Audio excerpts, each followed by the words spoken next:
Good morning guys, welcome back to my channel Donghay TV. So for today's video guys, mayroon lang akong magre-review ako ng isang app na nakita ko lang to sa ads na dumadaan sa pinanood kong video.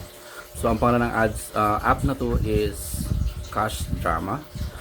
Itong Cash Drama na app na to is sinasabi niya dito is nakakatanggap ka daw ng reward or binabayaran ka sa panonood ng mga dramas doon sa app na to. So Cash Drama ang tawag. So ang ginawa ko guys is pinanood ko yung or dinownload ko muna yung application, yung app, and then after that pinanood ko yung drama doon. So ang daming mga episodes doon guys. Ang goal ko doon is ma-reach ko yung minimum amount na 2,400 para maka-withdraw ako ng amount na nire-record nila. So pinanood ko ng pinanood guys habang sa na-reach ko na nga yung actually 5 hours akong nanood guys. Nakatulog na lang ako, tas pag gising ko ngayong madaling araw dito sa Pilipinas, pag gising ko ng madaling araw, pinanood ko ulit yung remaining na na minimum of 200 na lang yung balance doon para ma-reach ko yung 2,400. And then nung na-reach ko na nga yung 2,400 guys, so nung na-reach ko yung 2,400, so mag-withdraw na ako, nilagay ko na yung GCash number ko, tapos i-withdraw ko na siya. Ang sinasabi niya guys, meron pa siyang sinasabi na mayroon pa daw akong kulang na 40 ads na panoorin bago ko ma-withdraw yung 2,400. So ginawa ko, pinanood ko pa rin yung 40 ads na kulang. So after ko napanood yung 40 ads na yun, ang sinasabi niya is may kulang pa daw, kailangan ko pa daw manood ng another 10 ads, and then kailangan ko daw maging active every day within 10 days. So I just want to nung ni-research isang platform, hindi pala siya legit guys. Kumbaga budol sila, scam tong app na to. Huwag kayo maniwala dyan guys.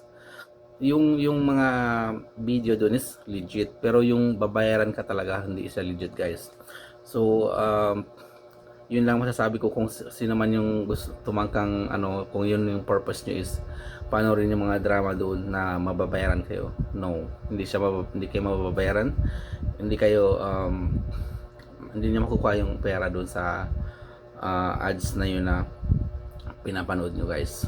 Ang daming ads, tapos ang nakakainip lang kasi habang malapit mo nang ma-reach yung 2,400, na lang nila kalakay doon mga piso na lang, centavos na lang ang ibibigay niya pero yung for example, first time niyo manood, ang niya guys, yung ibibigay niya ang laki, minsan 1,000 na kagad yung nakalagay diyan, and then tig 35, tig 17 pesos ganyan idadagdag niya doon sa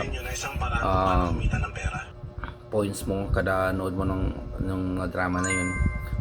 And then yung ads na is hindi masyadong madami, pero kung malapit ka na doon sa malapit mo na ma-reach yung 2,400 na yan, bibigay na lang niya sa'yo mga 5 pesos, 1 peso, tapos centavos na lang, lalo na pag mga 2,380 ka na ganyan, ibibigay na lang sa'yo 5 cents, 1 cents, ganun lang. Sobrang nakaka bad trip talaga. Tapos ayun na guys, ang masasabi ko sa inyo is hindi legit ang Cash Drama na app na to. Huwag kayo maniwala dyan guys. Marami na siyang nabudol, at kunwari na nilalagay nila doon ang dami ng ang dami na yung naka-withdraw doon, pero hindi yan siya legit. Yun lang yung masasabi ko guys. Thank you so much for watching and have a great day. Bye bye.